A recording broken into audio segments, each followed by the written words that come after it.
Ladies and gentlemen, put your hands together for the Board of Governors. Voted to approve the league's 22-team format to restart the season in Orlando. That was Woj from ESPN joining us right now from Sports Illustrated, our friend Chris Mannix back on the program. How are you, Chris? What's going on, Rich? You tell me. We got hoops?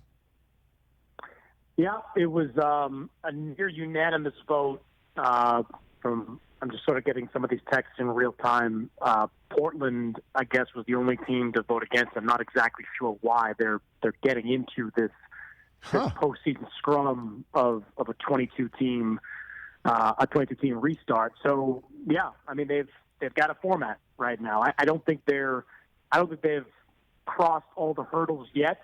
I mean, you still have to get the players on board. They're going to have, I believe, a call tomorrow to discuss this format with some of the leadership committee on that side.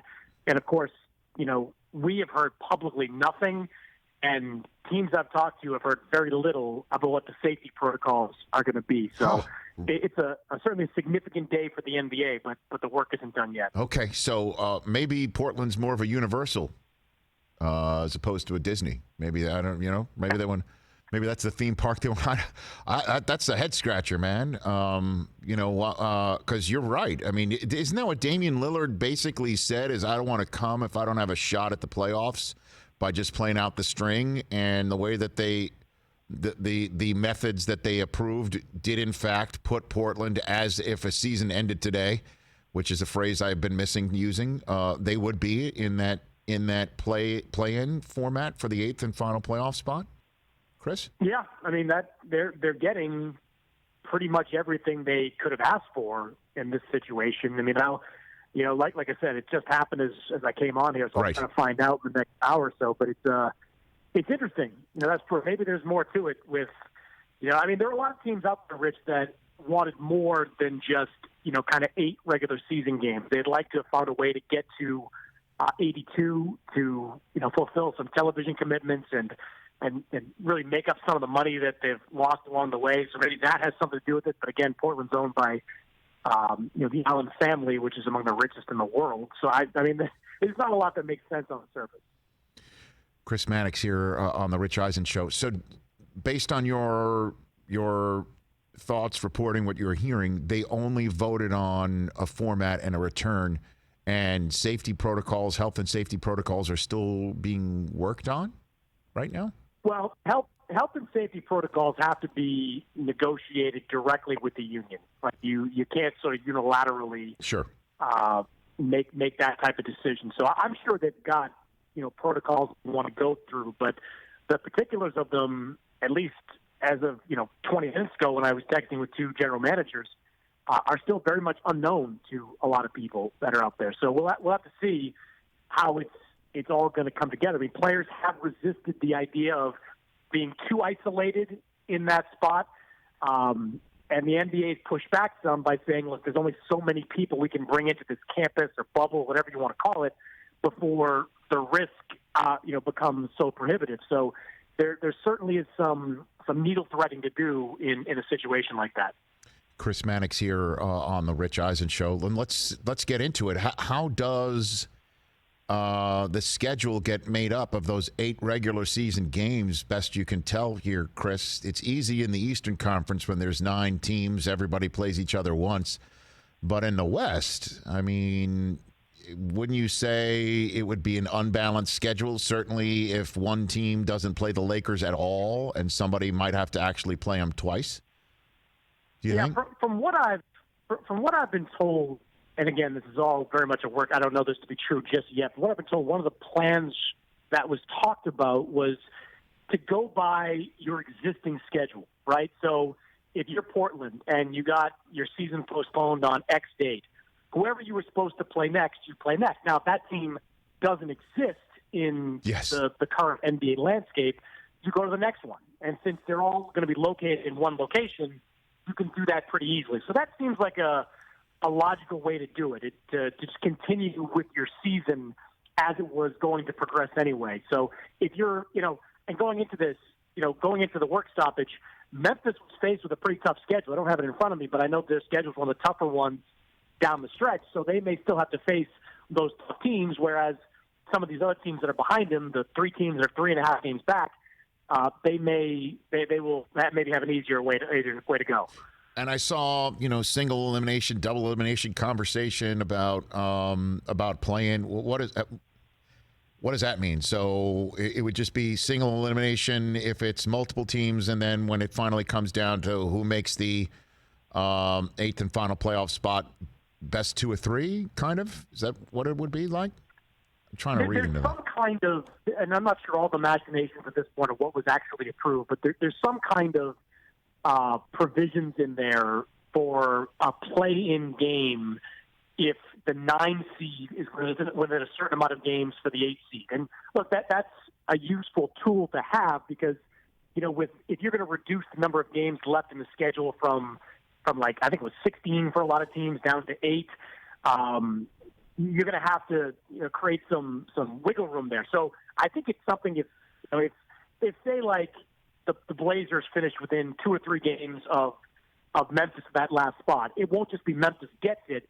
They will have to play Portland for that the right to go into the playoffs. And the same thing in the East. Washington, I believe, is the only team going as part of this format. If they can find a way within whatever it is, 3 or 4 games, I'm not exactly sure, then there'll be some kind of play-in game with them and the team sitting in the 8th spot. Sports Illustrated, Chris Mannix, few minutes left with him right here, senior writer on the program. So what's the next steps? Next step it for me, Chris. You said there's still lots of work to be done. What's next here? Well, it begins with all this getting approved by the Players Union. And, the NBA, I think, has one of the strongest relationships between the league and its union. Adam Silver and Michelle Roberts have done multiple deals in their time in their respective positions. Adam Silver and Chris Paul, the head of the union, are incredibly close. So they've had ongoing discussions. So I would imagine, and I'll probably speak to the commissioner or some kind of call with reporters later, I would imagine that they're very much on the same page. Now, it doesn't necessarily mean that all the players will approve it, but I have to imagine that Silver and Roberts and Paul have a pretty clear plan for how to advance this thing forward. And when it goes to the players, that it will, maybe not rubber stamp, but we'll find a way forward after that. So the Friday call with the players is the next step. And I think in the next 24 hours, we're going to learn about the safety protocols, who's going to be allowed, who's not, so they can start getting kind of the wheels moving towards getting these guys back in their markets. Yes, because it seems like we're not going to have what we're seeing in Major League Baseball, which is an argument over money and issues that have a collective bargaining agreement tinge to it, because that's on the horizon, and then historic levels of mistrust. It seems to me here the question will be about exactly like, how does this work? How much testing is there? Who is allowed to come to Disney World with the players? What are they going to do once they are done with a series or off day? How stringent will the testing and the quarantine be for those who are helping staff this, right? Like that to me is where the nuts and bolts of how to make this work is going to go down over the next couple of weeks with this plan, Chris, right? Yeah, and I mean the financial part is a little bit easier right now because the league completed almost 80% of its season. Players had received well over 50% of their pay already, so you're not negotiating a huge financial package for the players at this point. Now, spinning it forward to next season, we could definitely see World War III breaking out if amongst these two sides, if the fans cannot return to the stands, that revenue doesn't exist. But for right now, they're fortunate that that's less of an issue than it's going to be. And yeah, it is testing, and it's getting everybody on the same page with the logistics, all of it, and getting players on board. I have no doubt, Rich, that in the next, I haven't talked to one player that said this specifically, but there are others that have hinted at it, that you might see some players, maybe even a few prominent players, that don't want to go. Everybody's got unique situations, right? You've got a player like, Giannis, who has a new baby, and I'm not saying Giannis wouldn't go, but he's got a new child, and maybe that child in the position to travel down to Florida and spend 3 months there. Maybe he doesn't want to go. Maybe there's somebody with a pre-existing condition of some kind that we don't know about. I mean, I think that stuff is going to come out in the next few days, and it'll be interesting to see what type of players and how the league deals with it. Before I let you go, Chris Mannix, I can't not bring this up. Let's just say right around Memorial Day weekend, you and the rest of the staff at Sports Illustrated crossover staff created an all-time NBA starting five.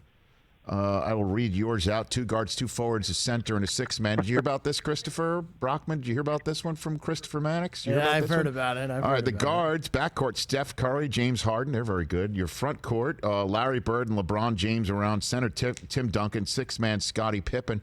There's a name missing here, Chris. I don't know if there was a 10-part documentary about this gentleman. I'm not talking about Scott Burrell. That was not all 10 episodes about him. There's no Jordan on this list, Chris. What happened here? There's not. And by the way, the number of people who suggest I should be fired for putting together a list like that. I don't think you should. No, I don't think that. But what gives is the question. Cancel culture out there. That's truly what that's all about. I look. We were asked to pick a team that basically would the dream team of right now. And when I thought of that, one of the first things I thought of was that I want a team that just guns from three-point range. So I want all prolific scorers. And for all of Jordan's marvelous talents, he wasn't a great three-point shooter. I think he was something in the low 30s at that time. And in the 90s, it didn't matter. It was great. You could be that type of player and succeed. But the type of shots that Jordan took back then, he would never be allowed to take those shots now. NBA coaches would make you run laps for shooting contested mid-range jump shots. So when I was putting the team together, I thought about Harden and Curry, both prolific scorers, three-point shooters.